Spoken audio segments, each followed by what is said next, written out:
নমস্কার বন্ধুরা, এটা ইমেক চ্যানেলে তোমাদের স্বাগত। আজকে তোমাদের জন্য যে জবের আপডেটটি নিয়েছে সেটা হচ্ছে ওয়েস্ট বেঙ্গল মিউনিসিপ্যাল সার্ভিস কমিশনের থেকে একটি জবের নোটিফিকেশান বেরিয়েছে, যেটা তোমাদের পার্মানেন্ট বেসিস জবের নোটিফিকেশান হবে। তা দেখে নেবো এর জন্য তোমাদের কী কী যোগ্যতা, বয়স সীমা বিস্তারিত। দেখো, তোমরা প্রথমে অ্যাডভান্সমেন্ট নম্বরটা তোমরা এখানে দেখতে পারছো। তারপর দেখে নেবো এর জন্য তোমাদের কী কী পোস্ট বেরিয়েছে। তা দেখো, প্রথমেই যেটা তোমাদের লেখা দিয়েছে সাব অ্যাসিস্ট্যান্ট ইঞ্জিনিয়ার সিভিলের জন্য তোমাদের একটি পোস্ট আছে, ইউয়ারদের জন্য একটি, পে লেভেল 6।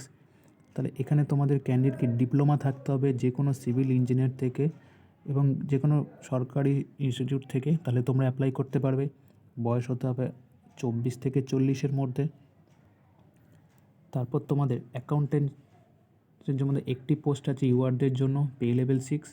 এখানেও তোমাদের ক্যান্ডিডেট যে কোনো গ্র্যাজুয়েশন হতে হবে ইউনিভার্সিটি থেকে, তাহলে তোমরা অ্যাপ্লাই করতে পারবে এবং এক্সপিরিয়েন্স থাকতে হবে তোমাদের কম্পিউটারে। এখানেও তোমাদের মিনিমাম হচ্ছে 18 থেকে 40। তোমাদের ইউনিভার্সিটিতে পাস বলতে হবে কমার্সে তোমাদের পাস হলে তবে তোমরা এখানে অ্যাপ্লাই করতে পারবে। গ্র্যাজুয়েশন যদি তোমাদের কমার্সে থাকে তাহলেই। ক্যাশিয়ারে তোমাদের একটি পোস্ট আছে ইউআরদের জন্য একটি, পে লেভেল 6। এখানেও মাধ্যমিক পাস হতে হবে যে কোনো বোর্ড বা ইউনিভার্সিটি থেকে। 2 বছরে এক্সপিরিয়েন্স লাগবে অ্যাকাউন্টেন্টে আর কম্পিউটার নলেজ থাকতে হবে। এর জন্য তোমাদের 21 থেকে 40 বছর বয়স হলে তোমরা অ্যাপ্লাই করতে পারবে। তারপর স্যানিটারি ইন্সপেক্টরে তোমাদের একটি পোস্ট, ইউআরদের জন্য একটি, পে লেভেল 9। এর জন্য তোমাদের কী লাগবে দেখো, হাই সেকেন্ডারি পাস হতে হবে যে কোনো board, council recognise government sector থেকে, বা ডিপ্লোমা সার্টিফিকেট থাকতে লাগবে স্যানিটারি ইন্সপেক্টরের পদে, তাহলে তোমরা অ্যাপ্লাই করতে পারবে। ঠিক আছে, এবং এখানে তোমাদের 21 থেকে 40 বছর বয়স থাকলে তোমরা অ্যাপ্লাই করতে পারবে।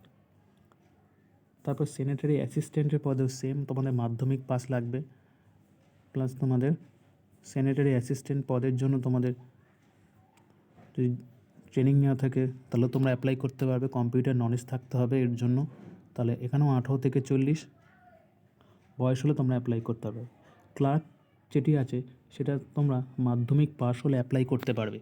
তো দেখো, এখানে দুটি পোস্ট আছে, এসসিদের জন্য একটি, ইউআরদের জন্য একটি। এখানে ক্যান্ডিডেট মাধ্যমিক পাস হতে হবে বোর্ড থেকে, আর তোমাদের নলেজ থাকতে হবে কম্পিউটার টাইপিংয়ের। যদি নলেজ থাকে তাহলে তোমরা অ্যাপ্লাই করতে পারবে। এখানে তোমাদের কোনো রকম সার্টিফিকেট লাগবে না, যদি তোমাদের নলেজ থাকে তাহলে ঠিক, তাহলে ভালো হবে। তাহলে 18 থেকে 40 হবে তোমাদের বয়স, তাহলে তোমরা অ্যাপ্লাই করতে পারবে। ওয়ার্ক সরকার পদের তোমাদের জন্য একটি পোস্ট আছে, তার জন্য তোমরা ক্লাস 9 পাস হলেই তোমরা অ্যাপ্লাই করতে পারবে। এর জন্য তোমাদের 18 থেকে 40 বছর হলে তোমরা অ্যাপ্লাই করতে পারবে। তাহলে ফিল আপ করবে তোমরা কী করে, প্রথমেই দেখো, তোমরা যেমন এসসি এসটি ওবিসি তোমরা বয়সের ছাড় তেমন তোমরা পেয়ে যাবে। এখানে তোমাদের ইউআর ওবিসিদের জন্য তোমাদের 150 টাকা লাগবে, প্রসেসিং চার্জ তোমাদের এর সাথে আরও 50 টাকা, মোট তোমাদের 200 টাকা লাগবে। আর এসসি এসটি ওবিসিদের জন্য কোনো রকম পয়সা লাগবে না। তাহলে তোমরা ফিল আপ করবে কীভাবে, তোমরা এই ওয়েবসাইটে গিয়ে ফর্ম ফিল আপ করতে পারবে আর বিস্তারিত সমস্ত জানতে পারবে। তোমাদের লাস্ট ডেট এখানে বলে দিয়েছে,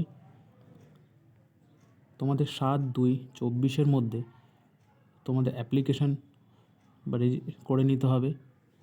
তাহলে এটা তোমাদের লাস্ট ডেট 7/2/2024। তো এই হলো বন্ধুরা একটা ছোট্ট আপডেট। যদি ভালো লাগে লাইক শেয়ার সাবস্ক্রাইব অবশ্যই করো। আমি তোমাদের জন্য এরকম জেনুইন নোটিফিকেশান নিয়ে আসবো জবের, যেটা তোমাদের কাজে লাগবে। তাহলে দেখা হবে নেক্সট ভিডিওতে।